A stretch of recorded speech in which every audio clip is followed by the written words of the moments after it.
વિદ્યાર્થી મિત્રો, આજે આપણે FY BCom semester 2 financial accounting 2 સ્વાધ્યાય નંબર 2 એનો દાખલો સ્વાધ્યાયનો છે 41મો છેલ્લો દાખલો, પાના નંબર 150 ઉપર આપેલો છે.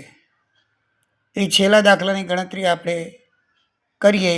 યુનિવર્સિટીમાં 2019 અને 22માં પૂછાયેલો છે.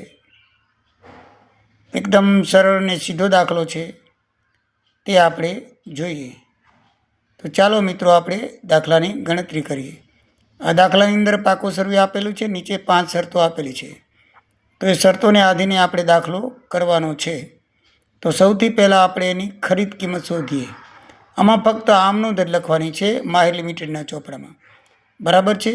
પણ તોય આપણે બધું ખરીદ કિંમત તે બધું શોધવું પડશે આમનોંધ લખવા માટે. તો સૌથી પહેલાં આપણે આમનોંધ ખરીદ કિંમત શોધીએ. તો એના માટે ચોખ્ખી મિલકતો આપણે શોધવી પડશે. તો સૌથી પહેલાં આપણે ખરીદ કિંમત શોધી લઈએ.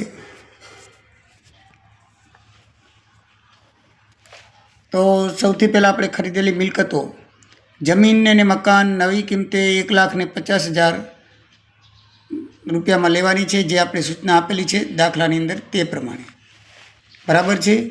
પછી સ્ટોક પણ નવી કિંમતે લેવાનો છે 60,000. અને પ્લાન્ટ અને યંત્રો બાકીના બધા મૂળ કિંમતે, પ્લાન્ટ અને યંત્રો 60,000, દેવાદારો 69,600, રોકાણો 14,400, બેંક સિલક 28,800, લેણી ઊંડી 19,200, નીચે પાઘડી આપી છે 30,000ની. તો આમ કુલ આપણે 4,32,000ની મિલકતો ખરીદી.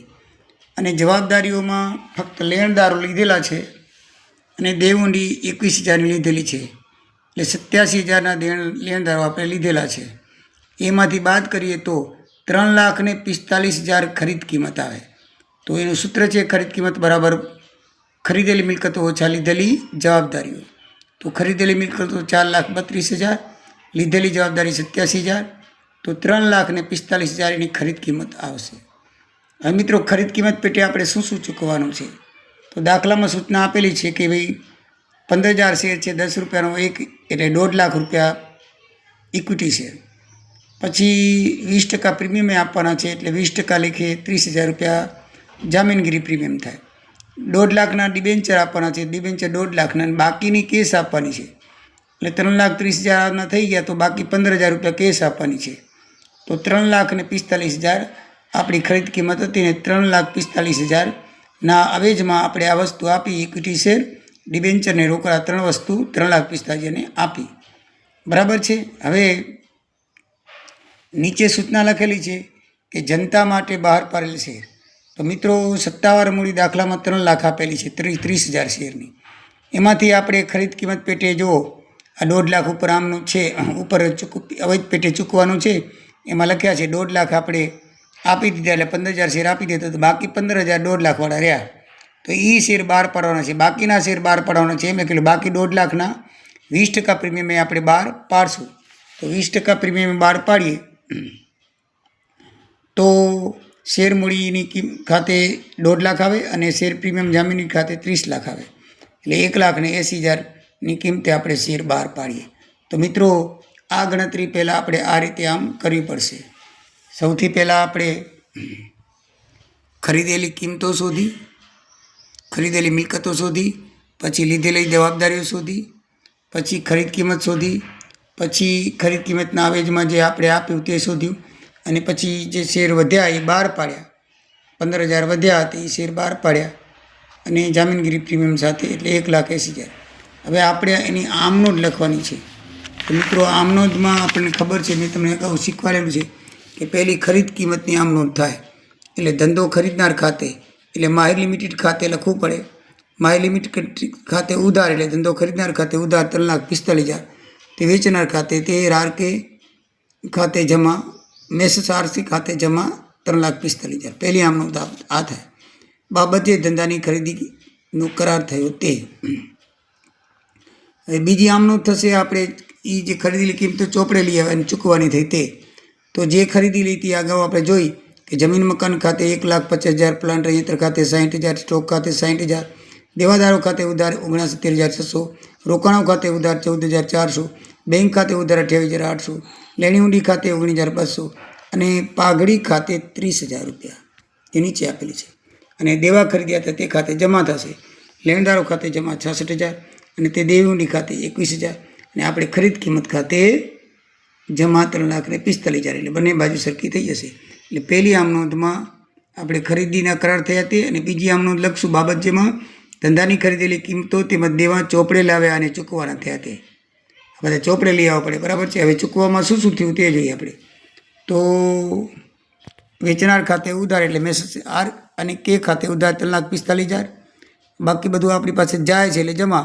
ઇક્વિટી શેર મૂડી ખાતે 1,50,000, 15,000 શેર આપ્યા 10 રૂપિયાનું અને 20% જામીનગીરી પ્રીમિયમ ખાતે એટલે જામીનગીરી ખાતે લઈ જવાશે તે જામીનગીરી પ્રીમિયમ ખાતે 30,000, ડિબેન્ચર આપ્યા છે 1,50,000 ના તે ડિબેન્ચર ખાતે 1,50,000 અને બાકીની રોકડ આપી છે તો રોકડ ખાતે અથવા બેંક ખાતે 15,000 રૂપિયા આવે. બાબત જે ખરીદ કિંમત પેટે 15,000 છે 20% પ્રીમિયમથી તેમજ 1,50,000 ડિબેન્ચર તેમજ 15,000 રોકડા ખરીદ કિંમતે ચૂકવ્યા તેના. હવે ચોથી છેલ્લી આમ નોંધ આપણે નવા શેર બહાર પાડ્યા તે આપણે જોઈ ગયા કે બેંક ખાતે ઉધાર 1,80,000 આવશે. કુલ કિંમત 1,80,000ની આપણે જોઈ હતી ને પાછળ, બરાબર છે. આ રી કિંમત 1,80,000 છે, બરાબર. એમાં શેર મૂડી ખાતે આવશે 1,50,000, 15,000નો 10 રૂપિયા લખે અને જામીનગીરી 20% પ્રીમિયમ છે એટલે 30,000. તો બેંક ખાતે ઉધાર 1,80,000, ઇક્વિટી શેર મૂડી ખાતે 1,50,000, તે જામીનગીરી પ્રીમિયમ ખાતે 30,000. બાબત છે બાકીના ઇક્વિટી શેર 15,000 20% પ્રીમિયમથી બહાર પાડ્યા જેની પૂરેપૂરા ભરપાઈ થઈ ગયા. તો આ રીતે 4 જ આમ નોંધ આવશે. સમજાઈ ગયું મિત્રો? તો 4 આમ નોંધ તમારે આ રીતે લખવી પડે.